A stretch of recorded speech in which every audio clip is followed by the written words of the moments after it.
চলমান Iran Israel সংঘাতে যুক্তরাষ্ট্র নাক গলালে তার পরিণতি ভয়াবহ হবে বলে হুঁশিয়ারি জানিয়েছেন ইরানের উপপররাষ্ট্রমন্ত্রী সাইদ খতিবজাদে। তিনি বলেন, ইসরায়েলের সাথে জোট বেঁধে ইরানে হামলা চালালে সমগ্র অঞ্চলের জন্য নরক নামিয়ে আনবে তেহরান।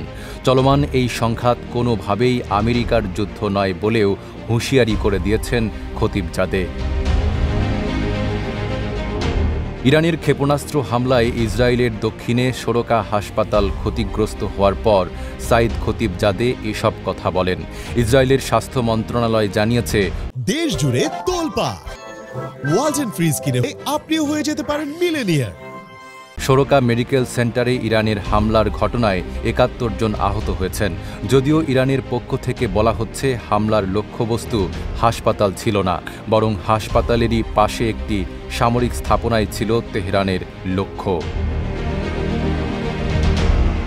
গতকাল হোয়াইট হাউস থেকে জানানো হয়, আগামী ২ সপ্তাহের মধ্যে প্রেসিডেন্ট ট্রাম্প সিদ্ধান্ত নেবেন যুক্তরাষ্ট্র এই সংঘাতে সরাসরি জড়াবে কিনা। আর তারপরই যুক্তরাষ্ট্রের বিরুদ্ধে কথার তোপ দাগালেন খতিবজাদে। তিনি যুক্তরাষ্ট্রকে সতর্ক করে দিয়ে বলেন, তাদের সম্পৃক্ততা এ সংঘাতকে একটি জটিল ফাঁদে পরিণত করবে এবং এর দায় কোনোভাবেই এড়াতে পারবে না ট্রাম্প। প্রসঙ্গত, ইরানের বিরুদ্ধে সম্ভাব্য মার্কিন হামলার ইঙ্গিতে ডোনাল্ড ট্রাম্পের সমর্থকদের মধ্যেই বিভাজন দেখা দিয়েছে।